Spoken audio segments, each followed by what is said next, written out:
পোশাকটা শালীন হয়, কোনো রকমের অশালীন পোশাক করে ভাইবা বোর্ডে যাওয়া যায়।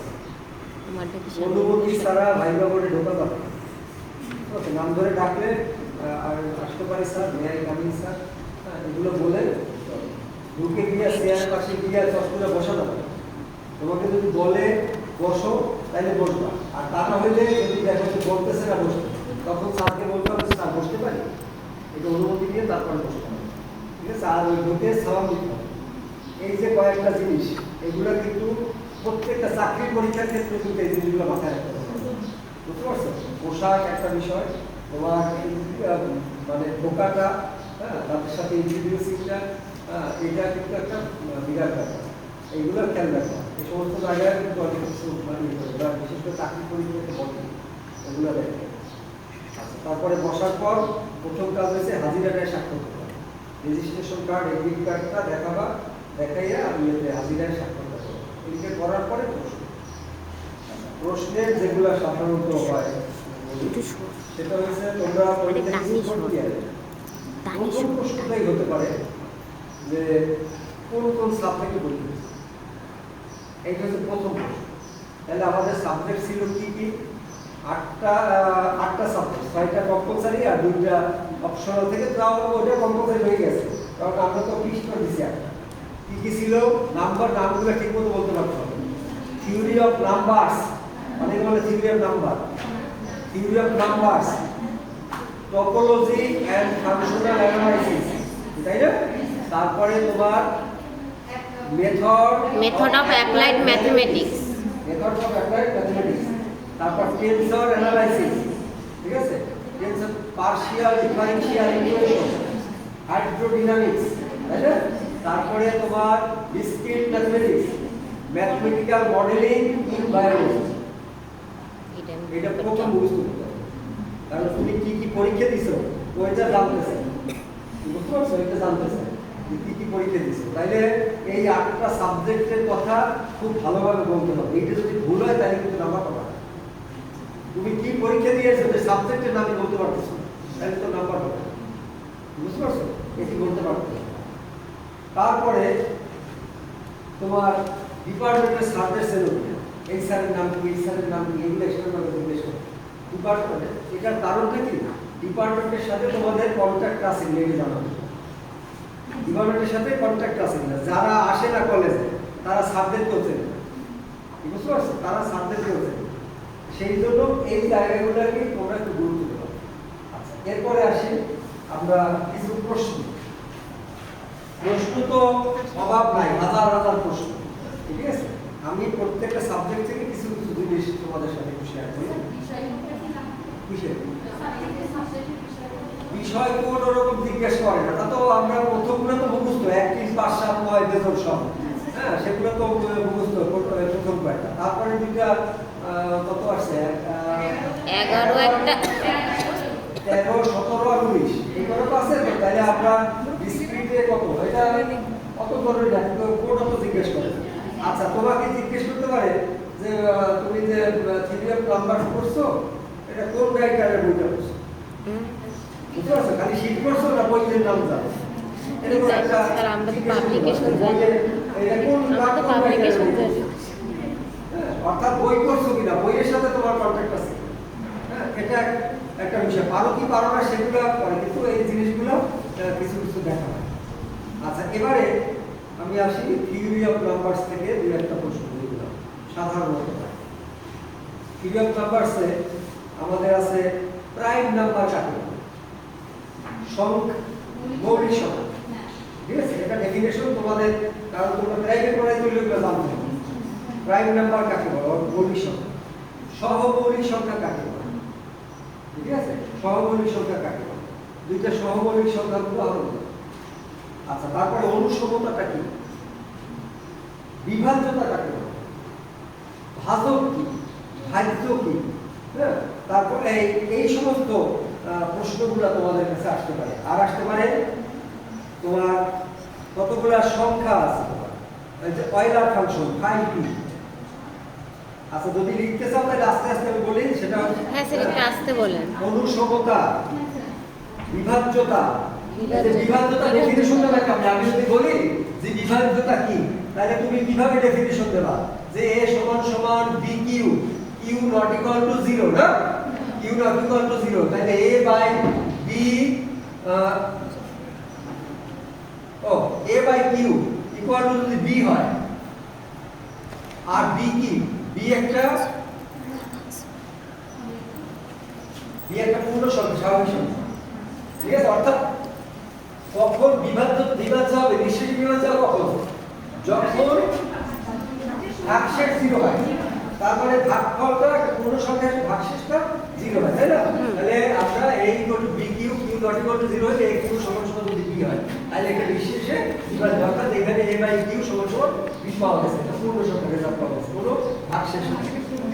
সেইভাবে তোমাকে ডেফিনিশন দিয়ে বলতে হবে, তাইলে এই জিনিসগুলো তোমরা। তারপরে এরকম যদি লিখি ওই যে 3 আর 5 সমান সমান 1, এটা দিয়ে কি বোঝায়, p q সহমত, এটা দিয়ে বোঝায় p এবং q সহমত, ঠিক আছে। এই জিনিসগুলো এগুলো আমাদের এই করতে হবে, তাইলে অনুসমতা, বিভাজ্যতা, মৌলিক সংখ্যা ডেফিনিশন, সহমৌলিক সংখ্যা ডেফিনিশন, এগুলো তোমরা দেখবা। লসাগু কি, এটা লসাগু ছোটবেলা থেকেই করে আসছে। এখন তোমাকে ওই যে তোমার লিস্ট কমন মাল্টিপল, ওই যে মাল্টিপল গুণনীয়ক আর গুণিতক, এই দুইটা জায়গায় তোমাদেরকে প্রশ্ন করে, গুণনীয়ক বলতে কি বুঝো, গুণিতক বলতে কি, ঠিক আছে। তাহলে আমরা লসাগুকে বলছি লিস্ট তোমার লিস্ট কমন মাল্টিপল, যেটা হচ্ছে সাধারণ ভাজকটা, এটা হচ্ছে গুণিতক। আর তোমার লসাগু যেটা, সেটা হচ্ছে গ্রেটেস্ট কমন ডিভিশন, বুঝতে পারছো, এটা হচ্ছে গুণনীয়ক। এই জায়গাগুলো তোমাদেরকে একটু ক্লিয়ার করতে হবে।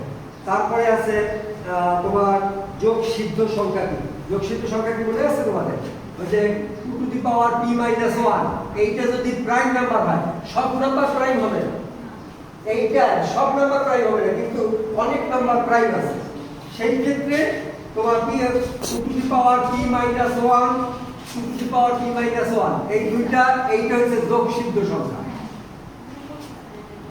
ঠিক আছে। এটা হচ্ছে যোগসিদ্ধ সংখ্যা, অর্থাৎ 2 টু দি কোনটার জন্য, কোন p এর জন্য, যে p কারণে এটি মৌলিক সংখ্যা হয়, যে p কারণে, কারণ এখানে যদি তুমি 2 দাও, তাহলে 2 দিলে 4 বিয়োগ 1 3 মৌলিক সংখ্যা, দ্যাট ইজ p = 2 এর জন্য এখানে স্বতন্ত্র তোমার যোগসিদ্ধ সংখ্যা হবে।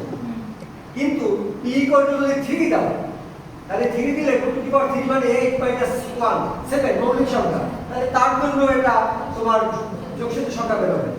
p এর মান যদি 4 দাও, তাহলে কত আসবে, 2 টু দি পাওয়ার 4 16 বিয়োগ 1 কত, 15, এটি কি মৌলিক সংখ্যা, মৌলিক সংখ্যা, তখন কিন্তু এখানে p হইয়া p এর জন্য এটা যোগসিদ্ধ সংখ্যা হবে, ঠিক আছে। এটা ক্লিয়ার করতে হবে যে যোগসিদ্ধ সংখ্যা কোনগুলো, অর্থাৎ এই ফরম্যাটে p এর জন্য যেটা মৌলিক সংখ্যা হবে, সেই p এর জন্য এই সংখ্যাটা হচ্ছে যোগসিদ্ধ সংখ্যা।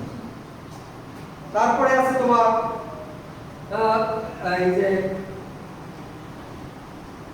ফার্মার সংখ্যা কত, 2 টু দি পাওয়ার 2n + 1, ঠিক আছে, 2 টু দি পাওয়ার 2n + 1। আচ্ছা, এগুলো তোমরা বই থেকে দেখে নেবা, ফার্মার সংখ্যা। তারপরে তোমার এই যে সিগমা n, এটা কত, এই যে সিগমা n, এইটা সমান সমান এই যে 2n, হ্যাঁ। তারপরে তোমার অয়লার ফাংশন, তো অয়লার ফাংশন তো বলছি, অয়লার ফাংশন 5t, এটা সমান সমান p - 1, তাহলে 5 7 এর মান কত, এরকম দুই একটা প্রশ্ন জিজ্ঞেস করতে পারে। তারপরে গাউস ফাংশন কি, তারপরে সুমিত যুগল কি, অয়লার, তারপরে তোমার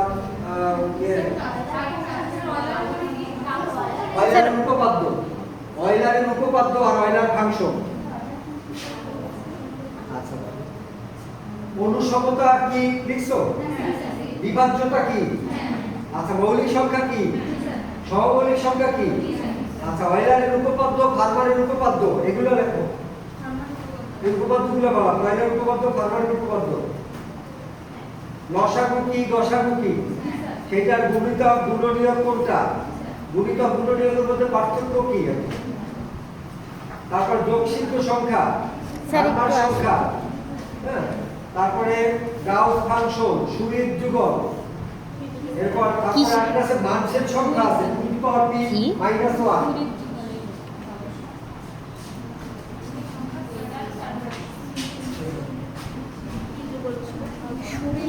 খুব বেশি দূরে যাবে না, ঘুরে ফিরে এই জায়গা থেকে তোমার থাকবে। বুঝতে পারছো? বহু প্রশ্ন, বইতে তো প্রশ্নের অভাব নেই, এত প্রশ্ন জিজ্ঞেস করে তোমরা পারবাও না, এর মধ্যে থাকো। তৃতীয় ব্যাপার, বেশি প্রশ্ন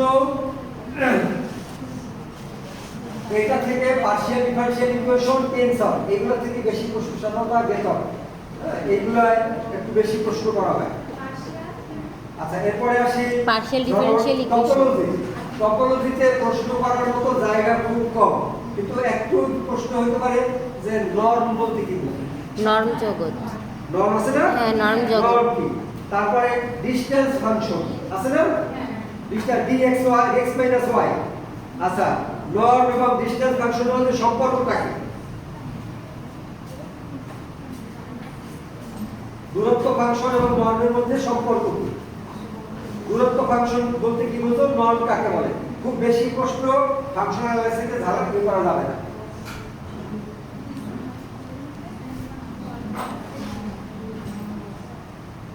ঠিক আছে? আচ্ছা, আমরা পার্শিয়াল ডিফারেনশিয়াল ইকুয়েশন যদি আসি, তাহলে প্রথম কথা হচ্ছে যে পার্শিয়াল ডিফারেনশিয়াল ইকুয়েশন বলতে কি বোঝো? পার্শিয়াল ডিফারেনশিয়াল ডেফিনেশন, হ্যাঁ, এটা তোমাকে দিতে হবে। Linear partial differential equation, linear মানে কি? রৈখিক। রৈখিক পার্শিয়াল ডিফারেনশিয়াল ইকুয়েশন কি? আচ্ছা, একটা উদাহরণ কি জিজ্ঞেস না করে বলতে পারে, আর খাতা কলম তো থাকবে, তোমরা কলম নিয়ে যাও কিন্তু অবশ্যই সাথে করে, কলম সাথে কলম টানতে পারে, স্যার কলম নিজে কলম নিয়ে যাবা, আর কলমটা হাতে করে ঢুকবা, সময় কম লাগাবা।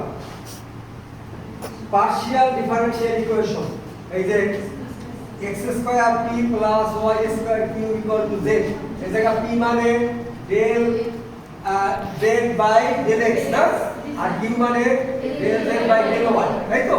তাহলে এই যে এটা হলো তোমার একটা লিনিয়ার পার্শিয়াল ডিফারেনশিয়াল ইকুয়েশন, যেখানে প্রতিটা পদেই দেখা যায় যে তোমার হাতগুলা থাকে, হ্যাঁ, পার্শিয়াল ডিফারেনশিয়াল, হ্যাঁ, লিনিয়ার। আর non linear partial differential equation, অর্থাৎ রৈখিক পার্শিয়াল ডিফারেনশিয়াল ইকুয়েশন। আর পার্শিয়াল ডিফারেনশিয়াল ইকুয়েশন কাকে বলে তার উদাহরণ, ডিফারেনশিয়াল, একটা ডিফারেনশিয়াল ইকুয়েশন লেখো যেটা রৈখিক, একটা ডিফারেনশিয়াল ইকুয়েশন লেখো যেটা অরৈখিক। ঠিক আছে? এই ডিফারেনশিয়াল ইকুয়েশনে ক্রমগত মাত্রা কত? ক্রমমাত্রা করো না? হ্যাঁ স্যার, এটা ফার্স্ট ইয়ার মাত্রা পাইছো, ঠিক আছে? এটি কিন্তু জিজ্ঞেস করো, ক্রম কি, মাত্রা কি। আচ্ছা, তারপরে ইন্টিগ্রাল তল বলতে কি বুঝো? ইন্টিগ্রাল তল, আচ্ছা, তারপরে পার্শিয়াল ডিফারেনশিয়াল ইকুয়েশন একটা কথা আমাদের আছে, এরকম ইকুয়েশন আর equal to lambda T. Lambda T এটা একটা পার্শিয়াল ডিফারেনশিয়াল ইকুয়েশন, এখানে আর কত আর টি কত। ল্যামডা তো আমাদের একটা ধ্রুবক, কিন্তু আর কত এবং টি কত? del স্কয়ার না, del square z by del x square, সেটা আর T del square z by del y square, এটা আর কত টি কত। এটাকে কয় ভাবে লেখা যায়? আরেক ভাবে লেখা যায়, ওই যে ডি দিয়া আর ডি প্রাইম দিয়া। হ্যাঁ স্যার, তাই না? এই যে এই জিনিসগুলো আমাদের এস আর টি। আচ্ছা, একটা ডিফারেনশিয়াল ইকুয়েশন লেখো, দেখলে হয়তো বলতে পারে যে এটা সহায়ক সমীকরণ, অক্সিলারি ইকুয়েশন, ঠিক আছে? সহায়ক সমীকরণ দেখলে এইরকম ছোট ছোট প্রশ্ন, এর বাইরে খুব একটা বেশি প্রশ্ন জিজ্ঞাসা করে। আমরা ক্রম, মাত্রা আর তোমার ওই লিনিয়ার, নন লিনিয়ার একটা ডিফারেনশিয়াল ইকুয়েশন লেখো, এইগুলাই বেশি জিজ্ঞেস করে, বেশি ক্রম মাত্রাই বেশি জিজ্ঞেস করে, অর্থাৎ এটা পারো কিনা, এই জিনিসগুলো পারো কিনা। আচ্ছা, তারপরে আমরা আসি, কি লিখতেছো? হ্যাঁ স্যার। আচ্ছা, তারপরে এগুলো একদিনে পড়লে হয়ে যাবে। টেনসর কি, কত প্রকার, কি কি? এই যে এটা তিন প্রকার না, কি কন্ট্রাভেরিয়েন্ট, কোভেরিয়েন্ট আর প্রতিচল, সহচল আর মিশ্র টেনশন, তাই না? এই যে জিনিসগুলো, আচ্ছা ঠিক এই জায়গাগুলো। আচ্ছা ক্রনিকাল ডেল্টার নাম শুনছো? ক্রনিকাল ডেল্টা, এটা ক্রনিকাল ডেল্টার মান কত, কখন 1 কখন 0 আছে না? এটা তোমাদের কাছে প্রশ্ন জিজ্ঞেস করতে পারে যে ক্রনিকাল ডেল্টার মানটা লেখো, হ্যাঁ কত। আচ্ছা তারপরে যোগ রীতি প্রথা, যেটা যোগ রীতি প্রথা, অর্থাৎ আমরা ওই যে সামেশন যে চিহ্নটা সিগমাটা এটা ব্যবহার করি না। a1 xi ai xi এইটা দিলে তো a1 x1 a2 x2 বড় লম্বা একটা লাইন হবে, তাই না? কিন্তু এটা না দিলেও আমাদের বুঝে নিতে হয় যে এটা আমাদের যোগ, তাই না? এটা আমাদের বুঝে নিতে আই থাকে, আই মানে 1 2 এর আর টার্মগুলো যোগ করা হয়, এটাকে বলা হয় যোগ রীতি প্রথা, তাই না?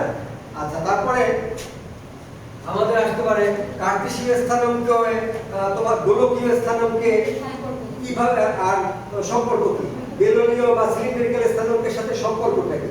ওই যে একটা হচ্ছে r থিটা ফাই আর আরেকটা হচ্ছে রো ফাই জেড, ঠিক আছে? এই জায়গা এগুলা x ইকুয়াল টু গোলকীয় স্থানাঙ্কে যেটা রিলেশনটা x equal to r sin theta cos phi, এটা সেকেন্ড ইয়ারে ছিল তোমাদের। y equal to r sin theta sin phi, z equal to r cos theta, আমি শুধু বলে গেলাম, তোমরা দেখে নেবা। r x equal to rho cos phi, y equal to rho sin phi, z equal to z। এটা কার্টেসীয় স্থানাঙ্ক, গোলকীয় স্থানাঙ্ক এবং বেলনীয় স্থানাঙ্ক, তারপর সিলিন্ডারিক্যাল সম্পর্ক। আচ্ছা তাইলে আর দুই মাত্রার একটা কন্ট্রাভেরিয়েন্ট টেনশন লাগে, ঠিক আছে? দুই মাত্রার একটা কন্ট্রাভেরিয়েন্ট টেনশন লাগে, এরকম তোমাদের কাছে এই হতো, অথবা দুই মাত্রার একটা কোভেরিয়েন্ট টেনশন লাগে, অথবা দুই মাত্রার একটা মিশ্র টেনশন লাগে, বা তিন মাত্রার একটা কন্ট্রাভেরিয়েন্ট টেনশন লাগে। এটা লিখে দিতে হবে, তো একটা টেনসর একটা লিখতে পারবে। আচ্ছা টেনসরের মাত্রা বা ক্রম, এটা বলতে কি বুঝি? টেনসরের মাত্রা বা ক্রম, এটা বলতে কি বুঝি? অর্থাৎ এই যে এরকম যদি থাকে a p q, তাহলে এটা দিয়ে আমি কি বুঝি? এটা দুই ক্রমের একটা সহচর কোভেরিয়েন্ট, তাই না? তারপর উপরে যদি থাকে তাহলে দুই ক্রমের একটা কন্ট্রাভেরিয়েন্ট, এইভাবে তোমার ব্যাখ্যাটা করো। যে আমি যদি এগুলো দেখি কি কি দেখি এই জিনিসটা কি, তাহলে তোমাকে বলতে হবে কি যে দুই চলকের একটি কোভেরিয়েন্ট, এই শেষ উত্তর। বুঝতে পারছো? এইভাবে সংক্ষেপে উত্তর দিয়ে বলতে হবে। তারপরে ক্রিস্টোফেল সিম্বলের নাম শুনছো? হ্যাঁ, ক্রিস্টোফেল সিম্বল, ঠিক আছে? বড় বড় অঙ্ক তোমার এটা করতে দাও, এরকম ছোট ছোট যে একটা প্রশ্ন জিজ্ঞেস করা হবে। ক্রিস্টোফেল সিম্বল টেনসরে আছে না? ব্যবহার করছেন? হ্যাঁ স্যার, হ্যাঁ স্যার।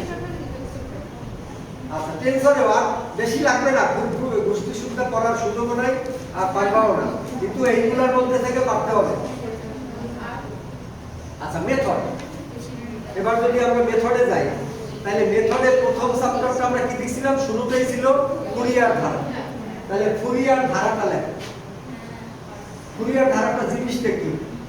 যে একটা ফাংশনকে, তোমার মূল একটা ফাংশনকে ত্রিকোণমিতিকাল ধারায় রূপান্তর, যে কোনো একটা ফাংশনকে ত্রিকোণমিতিকাল ধারায় রূপান্তর, এটাই ছিল ফুরিয়ার ধারা, ঠিক আছে? তাহলে এখানে যে a নট a bn এরা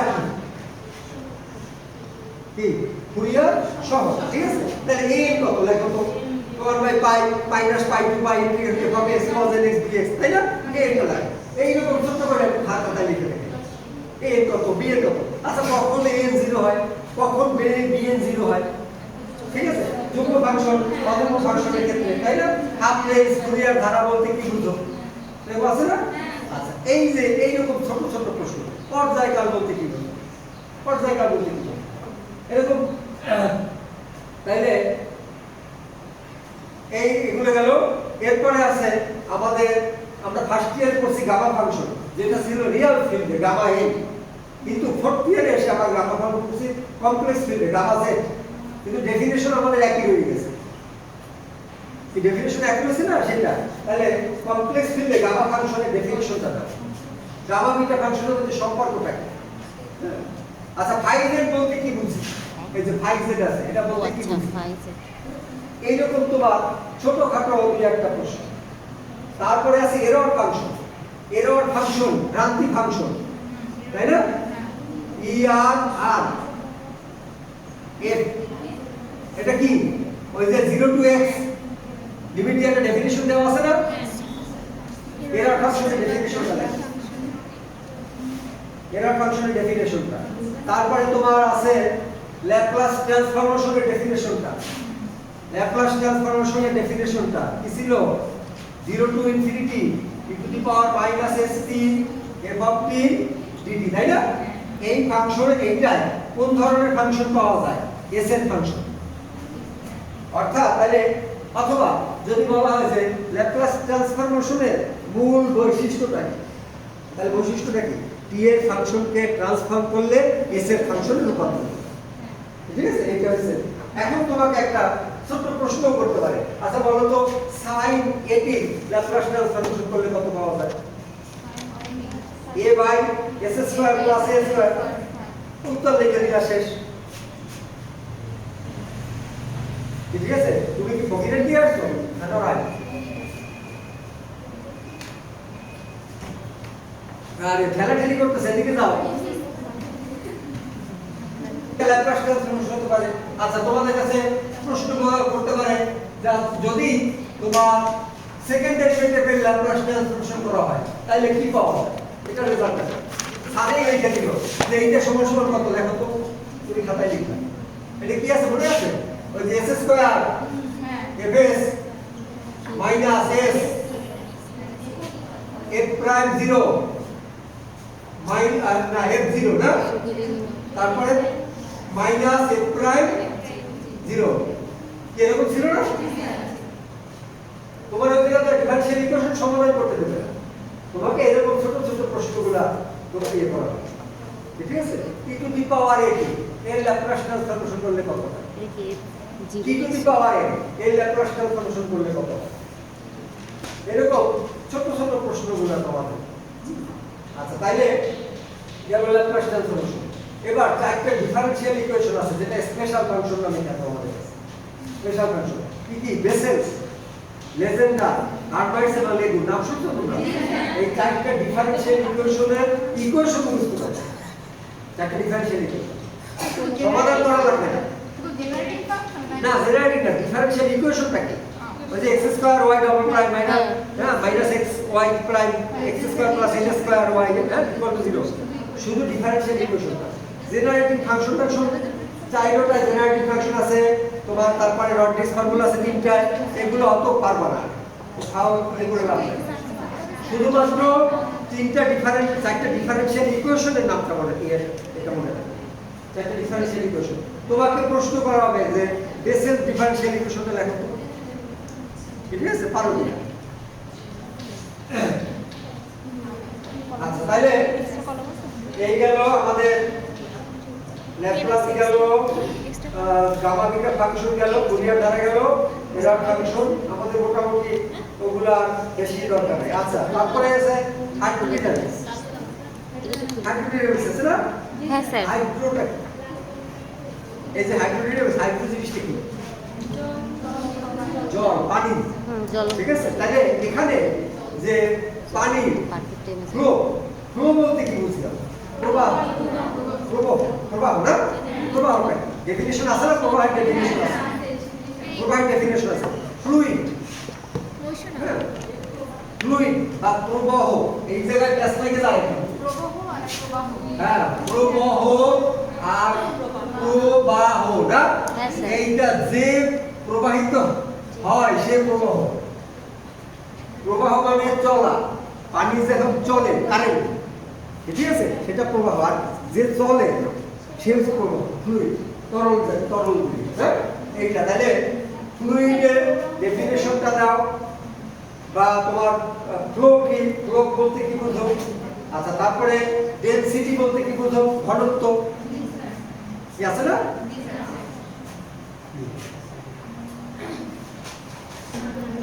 আচ্ছা ঘনত্বের একটা ডেফিনিশন দেওয়া আছে না, রো সমান সমান কত? লিমিট এই যে delta V tends to 0 del L by del V, এগুলো দেখছো তোমরা? আচ্ছা তাহলে ঘনত্ব বলতে কি বুঝো? আচ্ছা স্পিডি ফ্লো বা অবিচল প্রবাহ, অবিচল প্রবাহ বলতে কি বুঝো? তারপর আনস্টেডি ফ্লো বা অবিচল প্রবাহ বলতে কি বুঝো? প্রবাহ। তারপর ঘূর্ণন প্রবাহ, অঘূর্ণন প্রবাহ, এই যে রোটেশনাল ইরোটেশনাল প্রবাহগুলো সেগুলো তোমার।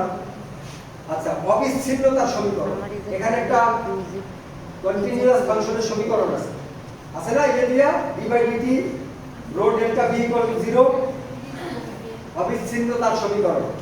তারপর আছে স্ট্রিম লাইন, স্রোত রেখা, পথ লাইন, পথরেখা বলতে কি বুঝো? তারপরে স্রোত রেখা পথে অয়েলারের সমীকরণটা দেখ, শুধু সমীকরণটা del q by del t ওইটা। আচ্ছা, তারপরে শক্তি সমীকরণ কি? ঠিক আছে, এই যে এগুলো বেশি লাগবে না, তোমরা ফ্লুইডটা কি, ফ্লো কি, স্ট্রিম লাইন কি, পথ লাইন কি, এইরকম ছোটখাটো জিনিসগুলো পারলেই হবে। হ্যাঁ, এইগুলা পারলেই হবে, এগুলা তেমন কিছু না।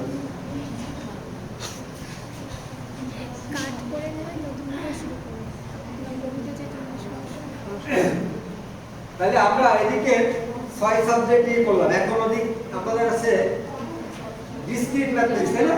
ডিসক্রিটেও আমাদের প্রশ্ন করা একটু কঠিন, সব খুব বেশি প্রশ্ন করা আমরা পারবো না।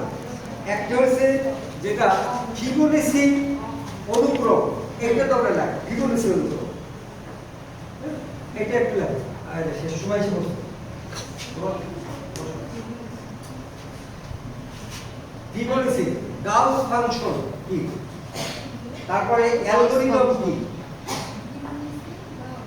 আচ্ছা হ্যাঁ, বিভিন্ন ধরনের যে প্রতিজ্ঞা আছে, দুই একটা প্রতিজ্ঞা নাম করো তো। আমরা ম্যাথমেটিক্সে এই কথাগুলো ব্যবহার করি সবসময়, স্বীকার্য ব্যবহার করি না? স্বীকার্য, তারপরে তোমার এই যে উপপাদ্য, থিওরাম, প্রুফ, লেমা, করোলারি, এই যে জিনিসগুলো, এইগুলো হচ্ছে আমাদের ওই যে তোমার বিভিন্ন ধরনের প্রতিজ্ঞা। তোমরা এগুলো দেখছো কখনো? এই যে স্বীকার্য আমরা বলছি না, এই যে তোমার বাস্তব সংখ্যায় কতগুলো স্বীকার্য আছে আমাদের, হ্যাঁ, যেগুলোকে ওই যে তোমরা যোগাত্মক বিধি, গুণাত্মক বিধি। একটা স্বীকার্য মানে একটা জায়গা থেকে স্টার্ট করা, যেখান থেকে শুরু, যেটাকে স্বীকার করে আমরা কাজ করি, এগুলো ম্যাথমেটিক্সের ভাষায় আসে। তারপরে তোমার এই যে অনুমান করি, আমরা বলি না মনে করি, মনে করি, এগুলো ব্যবহার করি আমরা। তারপরে করোলারি প্রমাণ করি, এইরকম এইগুলো হচ্ছে বিভিন্ন ধরনের প্রতিক্রিয়া, এগুলো বিচ্ছিন্ন গণিতে আমাদের আছে। তারপরে সহায়ক উপপাদ্য, যেটাকে বলছি আমরা লেমা, অনুসিদ্ধান্ত, যেটাকে বলছি করোলারি, হ্যাঁ, তারপরে সিদ্ধান্ত বিধি, যেটা বলছি আমরা রুলস অফ ইনফারেন্স, এইগুলো হচ্ছে আমাদের বিভিন্ন প্রতিক্রিয়া। এখানে অনেক ধরনের গ্রাফ আছে, এগুলো প্রশ্ন করা যাবেও না, ওই উত্তরও দিতে পারবে, কঠিন কাজ। আচ্ছা, আর এরপরে সোজা ম্যাথমেটিক্যাল মডেলিং ইন বায়োলজি। এইখানে মডেলিং বলতে কি বুঝি আমরা? এটা একটা প্রশ্ন হতে পারে, তুমি মডেলিং বলতে কি বুঝি? আচ্ছা, 2 প্রকার মডেলিং এর নাম বলো তো। আছে না মডেলিং এর নাম? SI model, SIR model, SCIR model, SIS model, মহামারী মডেল, ঠিক তাই না? এই যে জিনিসগুলো, অর্থাৎ তাইলে আচ্ছা এসআইএ এস কি, আই কি?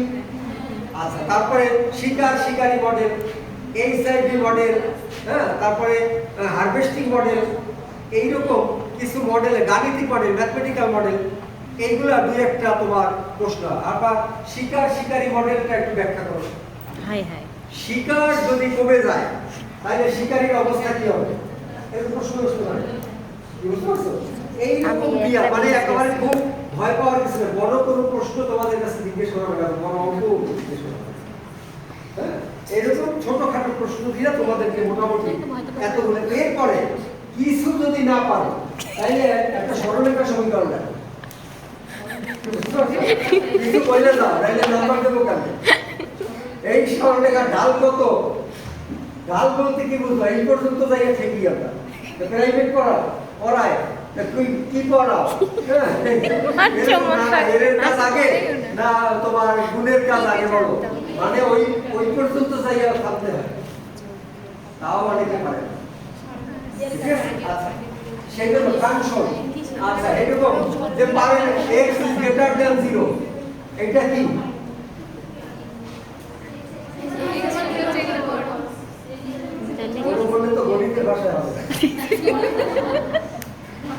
স্যার তাহলে কি স্যার ধনাত্মক সংখ্যা? এটা কি ধনাত্মক সংখ্যা, ধনাত্মক সংখ্যা। সব ধনাত্মক সংখ্যার সেট, সমস্ত ধনাত্মক সংখ্যা সেট। কিভাবে কি হয়, ওই অক্ষের ডাইন দিকে যা আছে পুরোটা পৃথিবীর এই প্রান্ত থেকে ও প্রান্ত সব, ঠিক আছে? এটা একটা এলাকা, এটা একটা এলাকা যেটা সকল ধনাত্মক সংখ্যার সেট, ঠিক আছে? এই যে আমরা যোগাশ্রী সমাবেশে করছি, করছো না, x + y = y, সেটা একটা এলাকা, একটা রিজিয়ন। এই যে মানে প্রশ্নের কোনো শেষ নেই। তুমি যদি তোমার সিলেবাসের মধ্যে না পারো, তখন তোমাকে সোজা জায়গায় নিয়ে 19 পর্যন্ত যাইয়া অন্তত একটা প্রশ্নের জবাব দিয়ে দাও। বুঝতে পারছো? একটা প্রশ্নের জবাব দিয়ে দাও। তোমাকে এভাবে জিজ্ঞেস করতে পারে যে তুমি কোনটা ভালো করে পড়ে আসছো, তো তুমি যদি যেটা বলবা সেইটা দিয়ে প্রশ্ন করলে সেটা পারতে হবে, এটা পারতে হবে। সেই জন্য আমি যেগুলো বললাম মোটামুটি এর চেয়ে বেশি কঠিন প্রশ্ন আমার মনে হয়। হ্যাঁ, আমি থাকি, তরুণ স্যার থাকলে থাকবো, তো একদম থাকবো, এক্সট্রা লেভেল থাকবে। স্যার আপনি থাকলে স্যার আপনি থাকলে সেটা দেখা যাবে। তাহলে প্রশ্ন হচ্ছে প্রশ্নটার জবাব দিয়ে আসতে হবে। আর কথা হলো না পারলে ভুল উত্তর দেবা না, না পারলে বলবা সরি স্যার মনে নাই, ঠিক আছে? সরি স্যার মনে করতে পারছি না, কিন্তু ভুল উত্তর দিয়ে আমতা আমতা করে ঠেলাঠেলি করে কোনো কিছু করা যাবে না, এটি করা যাবে না, এটি মাথায় রাখতে হবে, ঠিক আছে? স্মার্টলি অ্যান্সার দেবা যে স্যার সরি স্যার পারি না, মনে নাই সরি। না, তোমাদের পরীক্ষা শুরু হবে 9টায় আগে, খাতায় লিখবা ওই প্রশ্ন 7টা, 7টা সত্যি, ঠিক আছে? হ্যাঁ 14টা স্যার, 7টা প্রশ্ন, আমার তো 7টা। তাহলে এইগুলো খাতায় লিখবা, লেখার পরে আমরা মানে পালাক্রমে ওই 5জন করে এসে ডিপার্টমেন্টে দাঁড়ায় ভাইবা দিয়ে যাবা, আবার একজন গেলে আরেকজন চলে আসবে, এইভাবে করবা। দরজার কাছে দাঁড়াইয়ে উঁকি মারা যাবে না, জিজ্ঞেস করতে পারো যে বাইরে হবে তারে দূরে নিয়ে যায়, কিন্তু কোনো অবস্থাতে দরজার কাছে দাঁড়িয়ে স্যার এটা কি ক্লাস রোল অনুযায়ী হবে নাকি? আচ্ছা, ল্যাবে আমরা ওই পরীক্ষা দিয়ে পরীক্ষা চলাকালীনের মধ্যেই ল্যাবে হয়তো নিয়ে রাখবো। এক্সটার্নাল যদি আসতে দেরি করে তাহলে ওই ল্যাবে থাকবে না, তোমরা একজনকে করে দেখে। আর ল্যাবে কম্পিউটার সমস্যা থেকে বলবো যে আমরা তো করছি স্যার প্র্যাকটিস, কম্পিউটার প্রবলেম এই যে সমস্যা হচ্ছে ল্যাব না থাকলে যা হয় তোমার কুষ্টিয়া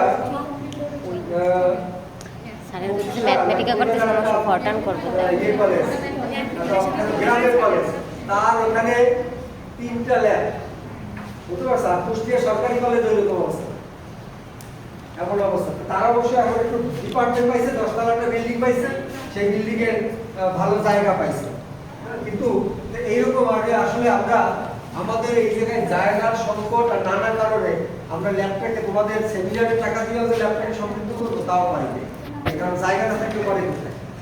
সেই কারণে এটা খুব সমস্যা হয়ে গেছে। এখন ওই যে আইসিটি ল্যাবে করতে গেলে আইসিটি সমস্যা হয়, ভাইরাস টাইরাস বিভিন্ন রকমের কোনটা। আচ্ছা, নেও নিলে তো লাভ হবে, কিন্তু বললাম সবসময় স্যার পোশাক ড্রেস আপ তোমাদের রোল ধরে ডাকতে পারে, ঠিক আছে? মানে সিরিয়াল নাম্বার রোল ধরে ডাকতে পারে, অমুক রোল আসো বা রেজিস্ট্রেশন নাম্বার ধরে ডাকবে, দেখেছে মে আই কামিং স্যার, আসতে পারি স্যার, ঢুকে গিয়া চেয়ারে বসে পড়বা, বসতে বলবে, আর বসতে বললে ধন্যবাদ স্যার, ঠিক আছে? বসতে বললে, আর যদি না বসতে বলে তাইলে তোমরা স্যার বসতে পারি, তারপরে বসবো, বসো, তারপর ধন্যবাদ স্যার, এটি একটা বিষয়। আর ওই সালাম দিয়ে ঢুকবা, কি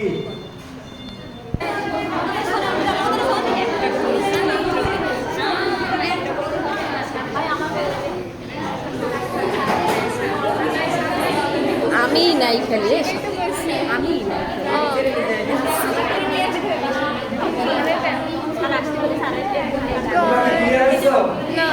তাহলে আমি প্রতিটা সাবজেক্টের উপরে একটু আলোকপাত করার চেষ্টা করছি ছোট করে, যাতে করে অন্তত যেখান থেকে জিজ্ঞেস করবে ছোটখাটো দিয়ে একটু জবাব দিতে পারবো।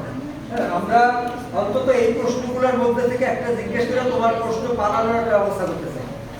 আমি এই জন্য আগে বললাম যে অন্তত ধরো এক্সটার্নাল আরেকটা কিছু জিজ্ঞেস করলে আমরা এইগুলোর পারি না, স্যার করি নাই, প্রস্তুতি নিতে পারি নাই, সময় পাই নাই, তাহলে ইয়ে করো, তাইলে তো আর নাম্বারও পাবা এরকম করবো না। বুঝতে পারছো? সেই জন্য আগে তোমাদেরকে এই ধারণাগুলো দিলাম সব সাবজেক্ট সম্পর্কে, ওদেরকে একটু হেল্প করবো যারা শেষে আছে। জি স্যার। আর কোনো প্রশ্ন আছে কিনা কারো বলো? এটা কারো কোনো প্রশ্ন আছে? আপনারা বলো, এইটা না পারলে কোনো নাম্বার নাই। তুমি পরীক্ষা দিয়ে এসে তুমি সাবজেক্টের নাম পারবে না, লিখতে নিতে পারে স্যার সাবজেক্ট না, কোনো সমসাময়িক বিষয় নেই। এই জায়গায় সমসাময়িক কোনো বিষয় আমরা জিজ্ঞেস করবো না, সে সময় নেই। আমার 57 জনের ভাইরা শেষ করে আবার 12টা একটার মধ্যে ক্লিয়ার করতে হবে। আর দুপুরটা যাবে সাইকেলের গাড়িতে, তাহলে ওই নাম্বার ইনপুট দিয়া নাম্বার প্রিন্ট বের করে সই করে তাহলে ট্রেনে ঢুকবে। সেই জন্য তোমাকে যে প্রশ্ন করতে পারে এরকম যে ডিসক্রিট বানানটা লেখো, ডিসক্রিট বানানটা লেখো। আচ্ছা, ডিসক্রিট বানান লেখো, হাইড্রোজিওলজি বানানটা লেখো, ম্যাথমেটিক্স বানানটা লেখো, অথবা সাবজেক্টের বানানটা। ঠিক আছে, সাবজেক্টের বানানটা। এই যে থিওরি অফ, আর বলার সময় ভুলটা থিওরি অফ নাম্বারস, এটা যেন ভুলটা হয়। হ্যাঁ, এগুলা ভাষায় দিয়ে সব সাবজেক্টের নাম মুখস্থ করবে, লিখতে সোজা এসে। আর কিছু পারো না করে স্যার সাবজেক্টের নাম করে দিয়েছি, এটা বলুন, তাও তো পাস। আচ্ছা, এর আগে তো কখনো এরকম হয় না, কিন্তু এর আগে তো সফটওয়্যারে আমাদের সফটওয়্যারে একটু সমস্যা বুঝলাম। আমার ইয়েটা ঠিক আছে, ল্যাপটপটা ঠিক আছে, কিন্তু এই ল্যাপটপ থেকে যখন আমি এটা সফটওয়্যারটা পেন ড্রাইভে কোনো ঠিক নাই। আচ্ছা, একটা ছোট প্রশ্ন এরকম যদি তোমাকে জিজ্ঞেস করে যে আচ্ছা বলো তো 3 5 এইটা কি? হ্যাঁ, ও আচ্ছা, 3 না, এটা 3 5 তো স্যার মূলদয়, স্যার মূলদয়। এখন এই প্রশ্নের কিন্তু স্পেসিফিক কোনো উত্তর নেই। স্যার মূলদয় তো হতে কেন নাই? এই প্রশ্নটি যদি জ্যামিতির কোনো স্যার করায় তাহলে এটি একটি স্থানাঙ্ক। এই প্রশ্নটি যদি অ্যালজেব্রার কোনো স্যার করায় তাহলে এটি জটিল সংখ্যা, 3 প্লাস কত 5। ঠিক আছে, এই প্রশ্নটি ক্যালকুলাসের যদি কোনো স্যার করায় তাহলে এটি একটি ইন্টারভেল, এটি একটি সেট যেখানে 3 থেকে 5 এর মধ্যে সব সংখ্যা। কি বুঝতে পারছো? 3 থেকে 5 এর মধ্যে সব সংখ্যা। সুতরাং এর কোনো স্পেসিফিক উত্তর নেই। তাহলে তোমাকে ওইভাবে বলতে হবে যে স্যার আমি এটা কি জ্যামিতিক ফিল্ডে বলবো, জ্যামিতিক্যাল ফিল্ড, অ্যালজেব্রিক্যাল ফিল্ড না ক্যালকুলাসের বিষয় কিভাবে বলবো? তাহলে সেইটা সেট। আবার এই এটাকে কি বলে, এটা কোন ধরনের সেট, এটা প্রশ্ন করতে হবে। খোলা সেট, হ্যাঁ, তাহলে third bracket, second bracket, first bracket, এই 3 সেটের মধ্যে পার্থক্য কি? তিনটেই তো সেট। 3 সেট, এগুলো তো একেবারে সিম্পল প্রশ্ন। আচ্ছা, তারপরে greatest integer function, greatest integer function এটা তোমাদের বইয়ে আছে ডিসক্রিট ম্যাথমেটিক্সে। গ্রেটেস্ট ইন্টিজার ফাংশন এটা কি? এটা কোন ধরনের ফাংশন? গ্রেটেস্ট ইন্টিজার ফাংশনের মধ্যে যদি 3.5 ঢোকে তাহলে বেরোবে কত? 3, তাই না? আচ্ছা, মাইনাস 3.5 ঢুকলে কত বেরোবে? -4। Greatest integer function, greatest integer function অর্থাৎ এর ভিতরের সংখ্যা সর্ববৃহৎ পূর্ণ সংখ্যা, কিন্তু যা ভিতরের চেয়ে বড় হয় এরকম সংখ্যাটা বেরোবে। এরকম, অথবা একটা ফাংশনের ডোমেইন বলতে কি বুঝো? ডোমেইন বলতে কি বুঝো? একটা ফাংশনের রেঞ্জ বলতে কি বুঝো? এগুলো একদম সিম্পল প্রশ্ন। এটা একটা গণিতের ছাত্র হিসেবে তুমি বারবার একজন জিজ্ঞেস করলেও এটা তুমি কিন্তু খুবই খারাপ হবে, তাই না? এটা খুবই খারাপ কথা। তাহলে এই জিনিসগুলো তোমাকে ছোটখাটো জিনিসগুলো জিজ্ঞেস করলে এটা পারতে হবে। তারপরে তোমার সেট, ডোমেইন, রেঞ্জ এগুলা গেল। আচ্ছা, ডিফারেন্সিয়েশনের ক্ষেত্রে যে তোমাকে যদি জিজ্ঞেস করে যে sin x এর ডিফারেন্সিয়েশন একদম সিম্পল বলতে, তাই না? এইগুলা যদি তুমি সেইটা না পারো যে স্যার ভুলে গেছি, এটা বলতে পারো। কারণ এই 90 ইন্টারমিডিয়েট থেকে শুরু করে এই পর্যন্ত কোনো না কোনো জায়গায় একবার দুইবার এটা পড়ে, কোনো না কোনো জায়গায় কাজে লাগাইছে। জিজ্ঞাসা করতে সুতরাং এইগুলো ভুললে তো কাজ হবে না। তোমার এই যে সাবজেক্টের মধ্যে এতক্ষণ ছিলাম, এইবার যদি আমরা ওভারঅল ক্লিয়ার করি, তাই না? তাহলে এই জায়গাগুলো একদম সিম্পল যে জিনিসগুলো 9, 10 ইন্টারমিডিয়েট এগুলোর সাথে তোমার পারতে হবে। আচ্ছা, গ্রেটেস্ট অ্যান্ড ছোটখাটো একটা সরলরেখা সমীকরণ, সরলরেখা সমীকরণ। আচ্ছা, x plus by plus c equal to 0, এটি কি সরলরেখা সমীকরণ? ঠিক আছে, এটা y equal two mx plus c, এটা কি ঢাল। এটা ঢাল, এটাও সরলরেখা সমীকরণ। এটাকে বলে ঢাল রিলেটেড, অর্থাৎ এই যে m ঢাল, ঠিক আছে, আর এটা হচ্ছে সহগ রিলেটেড, কোএফিশিয়েন্ট রিলেটেড। এই জায়গায় এখানেও c আছে, এখানেও c আছে, এই দুই c কি এক? না, হ্যাঁ, এই দুই c কিন্তু এক না, এটা ধ্রুবক c, আর এই c y অক্ষ থেকে কর্তৃত অংশ। y equal two mx plus c, এখানে এই c টা হচ্ছে y অক্ষ থেকে কর্তৃত অংশ। এই যে এইভাবে যদি আঁকো, এইভাবে y equal two mx c, তাহলে এইটুকু হচ্ছে c, এইটুকু c, বুঝতে পারছো? আর ঢাল কি? ঢাল হচ্ছে ধনাত্মক দিকে, x অক্ষের ধনাত্মক দিকের সাথে যে কোণ উৎপন্ন করে তার tan এর মান, জানো তো m, তাহলে tan এর মান, তার মানে এই ঢালটাকে আমরা dy বাই dx দিয়ে প্রকাশ করতে পারি। তাহলে dy বাই dx হচ্ছে tan থিটা, থিটাকে, থিটা হচ্ছে x অক্ষের ধনাত্মক দিকের সাথে যে কোণ উৎপন্ন করে, এইটা না কিন্তু থিটা, এ পাশ না, কারণ x অক্ষের ধনাত্মক দিকের সাথে না, এটা মাথায় রাখতে হবে। ঠিক আছে, এগুলা সিম্পল কোশ্চেন, তোমার এগুলো পারতেই হবে। আচ্ছা বলো তো, একটা সরল রেখার সমীকরণের সাথে একটা বৃত্তের সমীকরণের মানে পার্থক্যটা কি? না, সেটা তো সমীকরণের পার্থক্য না, হ্যাঁ স্কয়ার, ঠিক আছে। আর বৃত্তের সমীকরণটা দ্বিঘাত সমীকরণ, আর সরলরেখা সমীকরণটা একঘাতের সমীকরণ, ঠিক আছে, একঘাতের সমীকরণ। আর বৃত্তের সমীকরণ x এর স্কয়ারের সহ y এর স্কয়ারের সহ সর্বদা সমান হয়, সর্বদা সমান হয়, ঠিক আছে। আচ্ছা, y square equal to 4x, এটা কিসের সমীকরণ? পরাবৃত্তের। আচ্ছা, আমি যদি x square equal to 4ay বলি, সেটা কি পরাবৃত্তের সমীকরণ হবে? y হবে না? হবে। একটা c একটা কাই, কি বুঝতে পারছো? এরকম ছোট প্রশ্নগুলা, এগুলা না পারলে আর কষ্টের সীমা থাকবে না, বুঝতে পারছো? যখন সাবজেক্টের মধ্যে থাকে না, তখন আমরা এদিকে কমন বেসিক জায়গাগুলা কিছু আছে কিনা এগুলো একটু দেখার চেষ্টা করি, বেসিক জায়গাগুলো জানার চেষ্টা করি। তাহলে তোমাকে লেখতে বললাম একটা সরলরেখার সমীকরণ লেখো, তুমি x square plus y square equal to r square লিখে দিও, বুঝলো? ঠিক আছে, তাহলে x যদি ওইরকম ভুলে, আচ্ছা একটা বৃত্ত x square plus y square equal to 0, এটি কি বৃত্ত হবে?